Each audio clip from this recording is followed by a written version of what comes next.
जय जय श्री राधे, जय जय श्री कृष्णा। मित्रों, मैं महेश पाठक श्रीधाम वृंदावन से। हमारा YouTube का चैनल ज्योतिष सेवा वृंदावन चैनल के माध्यम से मैं अपने सभी दर्शकों का स्वागत करता हूं, हार्दिक अभिनंदन करता हूं। आज एक चर्चा का नया विषय लेकर के आए हैं, जिसको हम कहते हैं भाग्य, यानी नवम भाव, 9th हाउस। आज आपको भाग्य का पूर्ण DNA करेंगे, A to Z जानकारी आपके लिए लेकर आए हैं।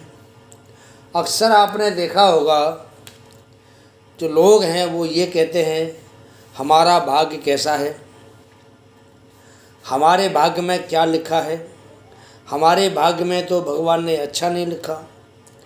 दूसरों को देख करके लोगों को जलन होती है तो कहते हैं कि उसका भाग्य कितना अच्छा है, देखो कैसे मौज ले रहा है, और मेरा भाग्य तो बहुत ही ख़राब है, मैं पता नहीं किन किन कर्मों की सज़ा भोग रहा हूँ।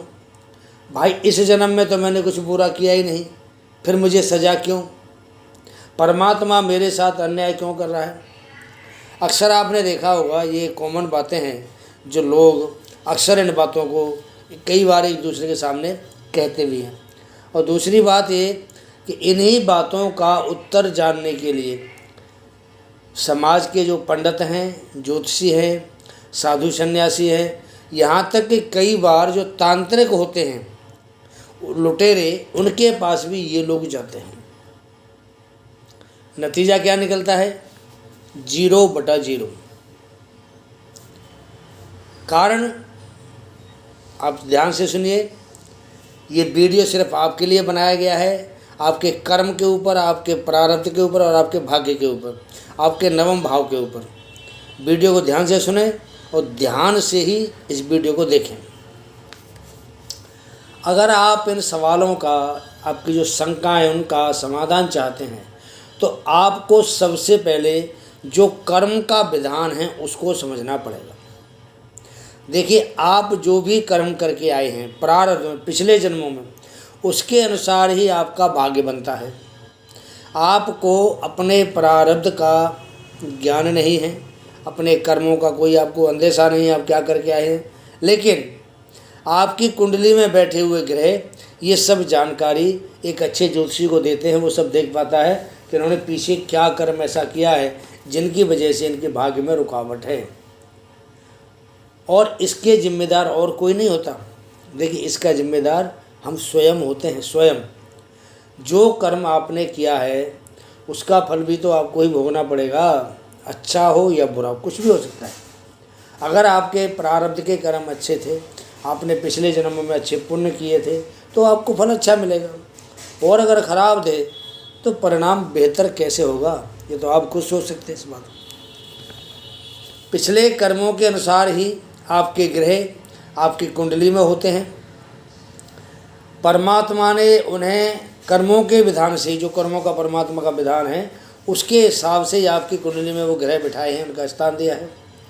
परमात्मा के समय के अनुसार ही आपका जन्म होता है, परमात्मा के समय के अनुसार ही आप गर्भ धारण करते हैं, और परमात्मा के समय के अनुसार ही आपकी कुंडली तैयार होती है। जिस समय आपका जन्म होता है उस समय कुंडली के ग्रह क्या थे, ये सब परमात्मा तय करता है। अपने समाज में आपने देखा होगा कि परमात्मा किसी के साथ भेदभाव नहीं करता, उसके लिए सभी बराबर हैं, गरीब हो अमीर हो। या एक बात आपने और देखी होगी कि समाज में सभी का जो भाग्य है वो एक जैसा नहीं होता है। कोई गरीब है तो कोई अमीर है, कोई मीडियम है और कोई बहुत ही बुरे हाल में है। ऐसा क्यों होता है? अब एक छोटा सा आपको उदाहरण देते हैं। 2 बच्चे एक ही समय पर जन्म लेते हैं। अब ये तो आप भी जानते हैं, अगर एक समय पर जन्म लेंगे तो उनका जो जन्म समय है एक जैसा होगा, उनके जो ग्रह हैं वो भी एक जैसे होंगे, और उनकी जो कुंडली है वो भी एक जैसी होगी। लेकिन एक बच्चा किसी झोंपड़ी में, पटरी पर, रोड पे, फुटपाथ पे जन्म लेता है, या किसी झोंपड़ी में, झुग्गी में जन्म लेता है, और एक बच्चा किसी एक अच्छे धनाढ्य के घर में, वो महलों में रहने वाला है या कोठी में रहने वाला है, किसी बंगले में रहता है, उसमें जन्म लेता है। अब जब एक ही समय जन्म हुआ, एक ही जैसे ग्रह, एक ही जैसी कुंडली, तो फिर ये असमानता क्यों? अक्सर ये लोगों के दिमाग में एक सवाल उठता है कि जब सब कुछ एक ही समय हुआ तो ये असमानता क्यों? एक झोंपड़ी में और एक महल में, एक के मुंह में तो सोने का चम्मच है, चांदी का चम्मच लेके पैदा हुआ, और एक के पास चम्मच ही नहीं है। इसका कारण है प्रारब्ध में किए हुए कर्म। बचे हुए जो अच्छे कर्म थे उनसे उन दोनों को मानव योनि मिली।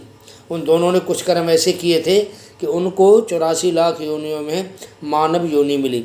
हमारे जो संत तुलसीदास हैं उन्होंने भी कहा है कि बड़े भाग्य मानुष तन पावा और सुर दुर्लभ सब ग्रंथन गावा। यह हर ग्रंथ में लिखा हुआ है कि मनुष्य योनि में बड़े कर्म, अच्छे कर्म करने के बाद मिलती है। और उनका भाग्य क्या होगा ये उनकी कुंडली बताएगी। अब यहाँ ध्यान देने वाली बात यह है कि बच्चे एक साथ गर्भ में आए थे। गर्भ में जब तक रहे इन्होंने कोई भी कर्म नहीं किया, ना अच्छा किया ना बुरा किया। खाना, एक माँ को सूखी रोटी मिलती है वो खाया, उससे उसको ऊर्जा मिलती। दूसरे ने फल फ्रूट के, उसकी माँ ने खाया, दूध पिया, अच्छा खाना मिला, पौष्टिक भोजन मिला, उससे उसको ऊर्जा मिली। ऊर्जा दोनों को बराबर मिलती रही। दोनों की ज़िंदगी वहाँ 9 महीने तक पेट में पलती रही। उसके बाद उनका जन्म हुआ, क्योंकि गर्भावस्था में तो उन्होंने कोई कर्म खराब किया ही नहीं था जो उनको ये जन्म अच्छा या खराब मिलेगा। तो फिर एक झोंपड़ी में पैदा होता है और एक महल में पैदा होता है। इसका मतलब क्या है? इसका मतलब ये है कि हमारे प्रारब्ध में हम पिछले जन्म में जो कर्म करके आए हैं वो कर्म हमारे साथ चलते हैं। जो महल में पैदा हुआ उसने पुण्य कर्म किए थे, उसने सभी का आदर किया, सभी का सम्मान किया, उसने दान किए और कभी किसी के साथ उसने बुरा नहीं किया। तो ऐसा व्यक्ति किसी महल में जन्म लेता है कि सब कुछ जो एक सुख सुविधा होती है उसको बैठे बैठाए मिल जाती है और पूरी ज़िंदगी वो सुखी रहता है। दूसरा बच्चा जो किसी झोंपड़ी में पैदा होता है उसने पिछले जन्मों में कुछ कर्म तो ऐसे किए थे उसको मानव योनि मिली, लेकिन कुछ कर्म उसने ऐसे खराब भी किए थे कि वो झोंपड़ी में पैदा हुआ। उसको पूरी ज़िंदगी मेहनत करनी पड़ेगी, पूरी ज़िंदगी उसको एक अपने शरीर को तोड़ करके जैसे बोलते हैं ना, शरीर को कस तोड़ मेहनत, वो मेहनत करनी पड़ेगी। और हो सकता है कि वो उसी मेहनत में पूरी ज़िंदगी वहीं गुजार दे, आगे ना बढ़ पाए। तो ये सब कर्मों का खेल है।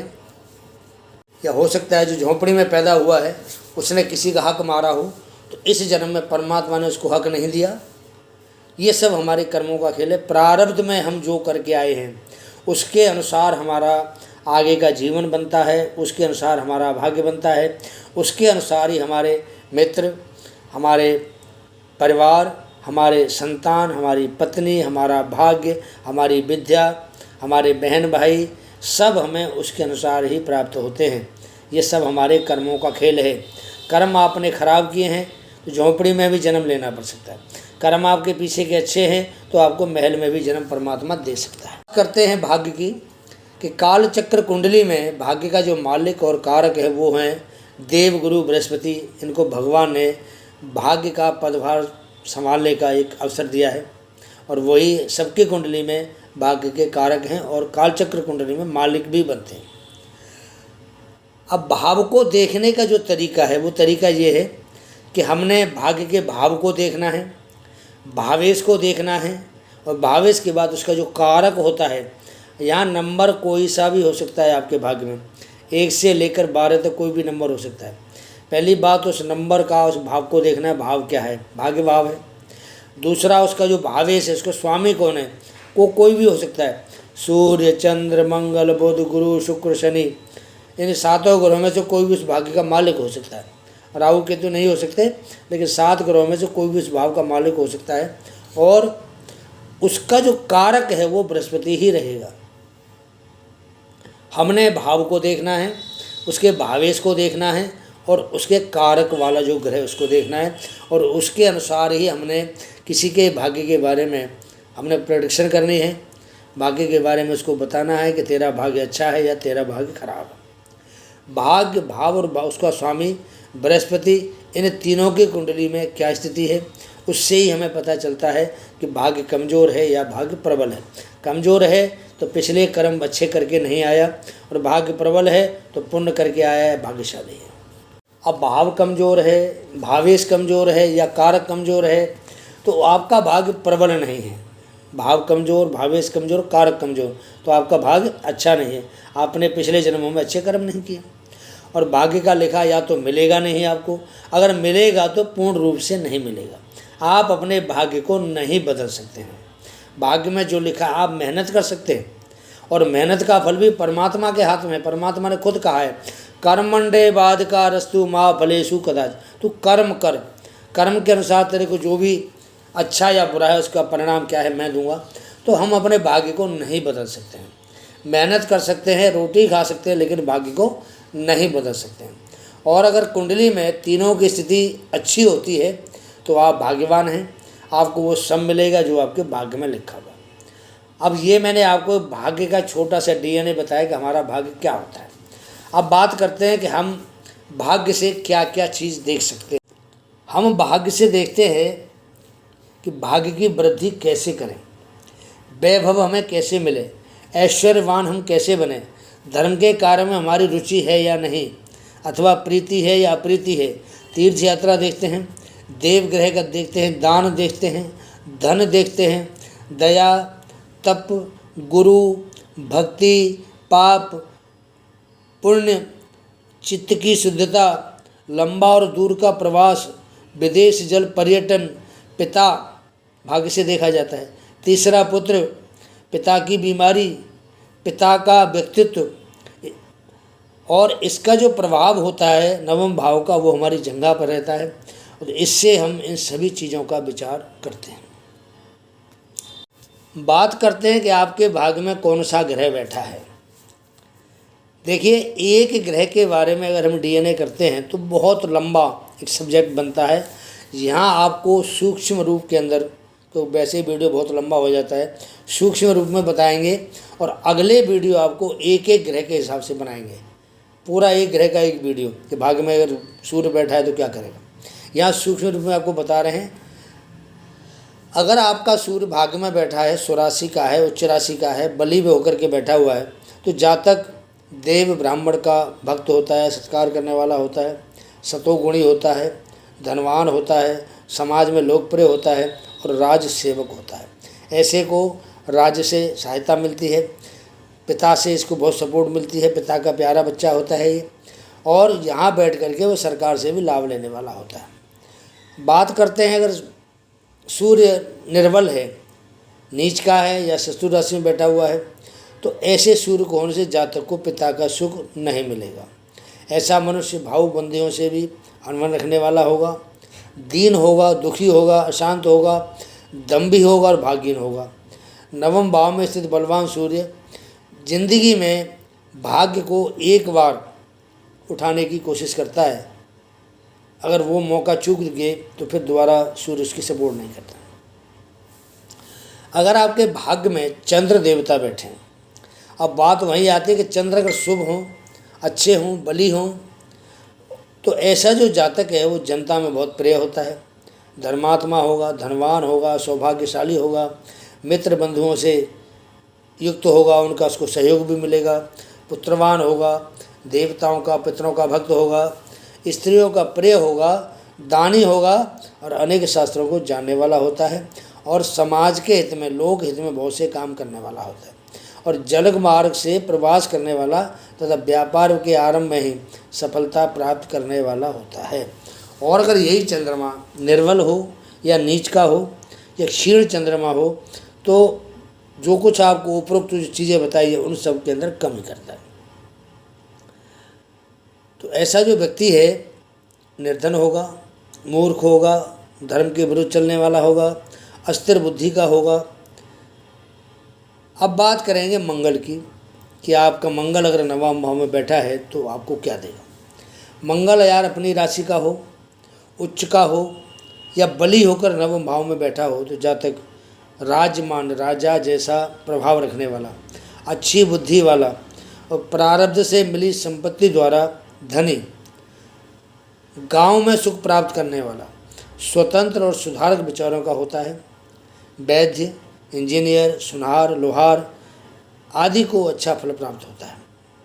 नवम भाव में नीच का हो, शत्रु राशि में हो, मंगल अस्त हो तो ऐसा व्यक्ति क्रूर मिलेगा, दुष्ट मिलेगा, अधर्मी होगा, पिता के लिए अरिष्टकारक होगा, संकालु होगा, झूठ बोलने वाला होगा, दुराग्रही, दूसरों से जलने वाला होगा, असंयमी, उसके अंदर संयम नहीं होगा, हर काम में जल्दबाजी करेगा तो लोग उससे द्वेष करेंगे, उससे अपने उद्योग का जो व्यापार करेगा उसका फल बिल्कुल भी ठीक नहीं मिलेगा।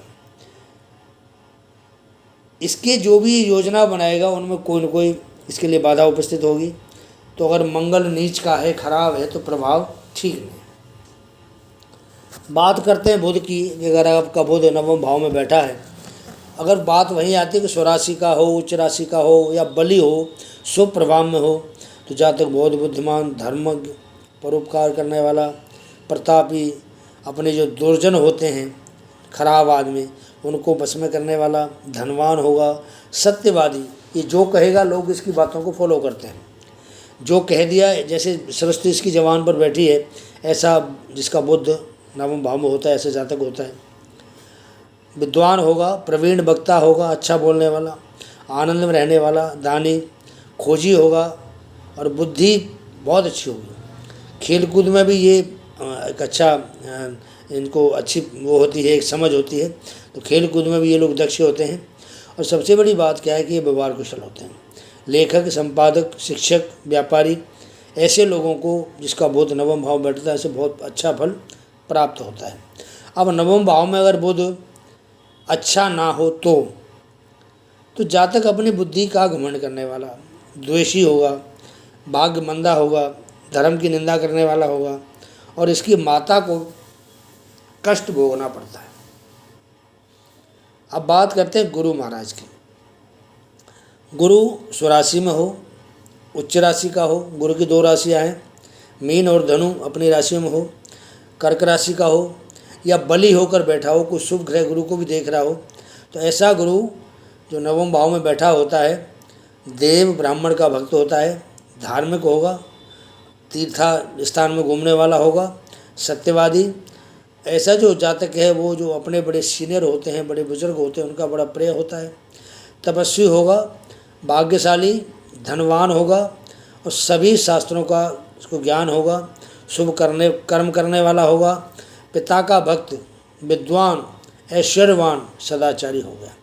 ऐसे जो जातक हैं ज़्यादातर न्यायाधीश, आचार्य, लेखक, प्रकाशक, धर्माचार्य, टीचर, प्रोफेसर, ऐसे इनको फल अच्छे प्राप्त होते हैं। गुरु नीच राशि का हो, शत्रु राशि में हो तो जातक झूठे आडंबर करने वाला होता है, पुत्र की चिंता से परेशान रहता है, शरीर दुबला पतला होगा, धार्मिक काम जो होते हैं उनसे आलस करने वाला होगा।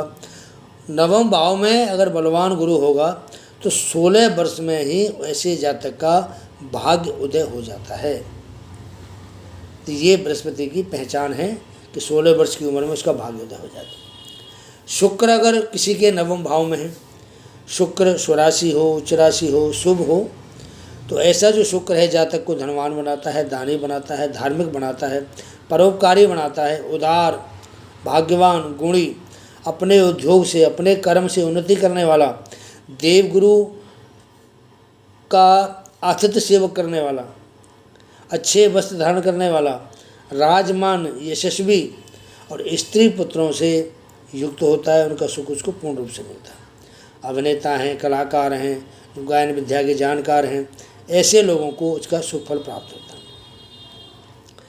शुक्र अस्त हो, नीच राशि में हो, अधार्मिक होता है जातक, व्यभिचारी होगा, अश्लील, लज्जाहीन और काम वासना से युक्त होता है। शुक्र का प्रभाव नीच का अच्छा नहीं माना जाता। शनि यदि आपके नवम भाव में बैठा है, शनि स्वराशि हो, उच्च राशि हो, बली हो, नवम भाव में होगा तो जातक दानशील, दान करने वाला, सामाजिक, पुत्रवान होगा, धनी होगा, सुखी होगा, त्यागी होगा, विचारशील होगा, शांत, मितभाषी होगा और अच्छी बुद्धि का मालिक होता है। नवम भाव में शनि 36 से 42 वर्ष के बीच में अवस्था में, जो अवस्था पहली गई है जिसको फर्स्ट पार्ट ऑफ लाइफ कहते हैं, कि 1 साल से जैसे बच्चे का जन्म हुआ तब से लेकर करीब 35 साल तक, 36 साल तक वो ज़्यादा अच्छा प्रभाव नहीं दिखाता है। लेकिन 36 साल से जो दूसरी दशा आती है, पार्ट 2 आता है लाइफ का, मैच्योरिटी वाली लाइफ आती है, उसके अंदर शनि बहुत अच्छा प्रभाव दिखाता है। भाग्य का अच्छा उदय होता है, वहाँ पर शनि एक तरह से योग कारक ग्रह बन जाता है और अंतिम समय शनि बहुत ही ज़्यादा अच्छे प्रभाव में जातक की सन्मार्ग पर ले जाता है, धार्मिक बनाता है और कई बार तो ऐसा शनि मोक्ष की तरफ भी आदमी को लेके जाता है। संन्यास की प्रवृत्ति भी इंसान के अंदर हो जाती है। अगर बृहस्पति से दृष्ट हो शनि तो संन्यास की प्रवृत्ति भी ऐसे जातक की होती है। बहुत से जातक हैं वो सन्यासी भी बन जाते हैं। शनि अगर खराब हो, अस्त का हो, नीच का हो, शत्रु की राशि में बैठा हो तो मनुष्य कंजूस होगा, स्वार्थी होगा, अल्प बुद्धि से युक्त होगा, अधार्मिक होगा, कूले में रोग होगा, उसको एक घमंड होगा और अपने पिता से वो बैर भाव रखने वाला होगा, भाई बहनों के सुख से रहित होगा और भाग्य की निर्बलता से सभी कार्यों में उसको बाधाएं आती हैं। ऐसा शनि का जो प्रभाव है वो ये होता है। अब बात करते हैं राहु केतु की। राहु या केतु, भाई राहु अपनी स्वराशि तो किसी की है नहीं, मानते हैं कि कन्या राशि में राहु स्वराशि होता है, लेकिन राहु की अपनी राशि कोई नहीं है, तो फिर भी कहते हैं चलो स्वराशि में होगा या उच्चका होकर के बैठते हैं दोनों ग्रह, तो ऐसा जो जातक है विद्वान होगा और अपने गुणों से सबको प्रभावित करने वाला कृतज्ञ होता है। धार्मिक प्रवृत्ति इनमें जरूर होती है, प्रारंभ किए गए कार्य को ये पूर्ण करते हैं, संपत्तिवान होते हैं, सुखी होते हैं और अपने जो बंधु हैं, भाई वगैरह हैं, उनको सदा साथ रखने वाले होते हैं। गुमक्कड़ होंगे, गांव या नगर का प्रमुख होगा।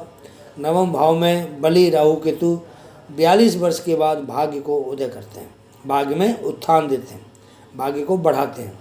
पाप युक्त हों, पाप दृष्ट हों या पाप राशि में स्थित हों तो जो जातक हैं धार्मिक नहीं बनेंगे, पिता के लिए कष्टकर है, पुत्रीन होते हैं, वाणी इनकी अच्छी नहीं होती है, चुगलखोर होते हैं और अशुभ कार्य करने वाले होते हैं।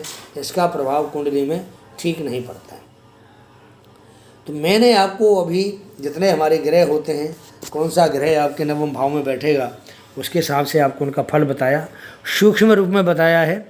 बड़े रूप में आपको अब वीडियो बनाएंगे कि अगर एक ही ग्रह अगर इसी भाव में बैठता है तो उसका फल क्या होगा, उसका पूरा डीएनए आपके सामने आएगा। बात करते हैं अगर आपका भाग्य का स्वामी अच्छी स्थिति में नहीं है तो आपको भाग्य का जो फल है वो नहीं मिलेगा, सत्य वचन है। लेकिन अगर कुछ आप उपाय करेंगे तो भाग्य में जो लिखा है वो तो नहीं मिलेगा, लेकिन आपकी जो ज़िंदगी है बची हुई वो थोड़ा शांतिपूर्वक, थोड़े आराम से कट सकती है उपाय करने से। तो उसी के उपाय बताते हैं कि अगर आपके भाग्य में किसी तरह की विघटन आ रही है, कोई दिक्कत खड़ी हो रही है, काम आपका कोई नहीं बनता है, तो आप बृहस्पति की पूजा करें, बृहस्पति के मंत्रों का जप करें, आप बृहस्पति की जो पीली वस्तुएं होती हैं उनका दान करें, धर्म में रुचि बढ़ाएं, धार्मिक कार्य करें, अच्छे कार्य करें, जो गरीब हैं, असहाय हैं, बेसहारा हैं, उनके लिए आप लंगर लगाएं, उनको भोजन कराएं और मंदिर में हमेशा एक ध्वजा पीले रंग की, आप ज़्यादा नहीं है तो कम से कम साल में एक बार पीले रंग की ध्वजा आप मंदिर के ऊपर अवश्य लगाएं, सबसे ऊंची चोटी पर। ये आपके लिए बहुत ही अच्छा रहेगा। अगर आप विष्णु सहस्त्र नाम का पाठ करते हैं रोज़ाना नियम से तो वो भी आपको भाग्य को बढ़ाने में, क्योंकि देखिए परमात्मा ही भाग्य को बनाता है, परमात्मा ही भाग्य को बिगाड़ता है। परमात्मा हाथ में सब कुछ है, हमारे हाथ में कुछ नहीं है। अगर हमने अपने भाग्य को संभालना है तो हमें भाग्य के अनुरूप कर्म भी करने पड़ेंगे और भाग्य को जगाने के लिए, भाग्य को बढ़ाने के लिए कुछ उपाय भी करने पड़ेंगे। परमात्मा का नाम लेना सबसे श्रेष्ठ उपाय में शामिल होता है। आप विष्णु सहस्त्रनाम का पाठ करिए, आपको बहुत ही अच्छा आपके भाग्य से लाभ मिलेगा। ये वीडियो मैंने आज भाग्य के ऊपर बनाया है कि नवम भाव और हमारा भाग्य क्या कहता है। कैसा लगता है आपको, अपनी राय दें। जो दर्शक हमसे नए जुड़े हैं उनसे अब मेरा अनुरोध है कि अगर आपको मेरा वीडियो पसंद आता है तो मेरे चैनल को सब्सक्राइब ज़रूर करें, वीडियो लाइक करें और अपने मित्रों को शेयर करें। जो जानकारी मैं आपको दे रहा हूँ वही जानकारी आपके माध्यम से आपके जो क्लोज सर्कल में, आपके जो मित्र हैं, आपके रिश्तेदार हैं, आपके घर वाले हैं, सबको वीडियो देखने को मिले, सबको वो जानकारी प्राप्त हो। इसी के साथ ही मैं आज्ञा चाहता हूँ। जय जय श्री राधे, जय जय श्री कृष्ण, जय जय श्री कृष्ण, जय जय श्री कृष्ण, जय जय।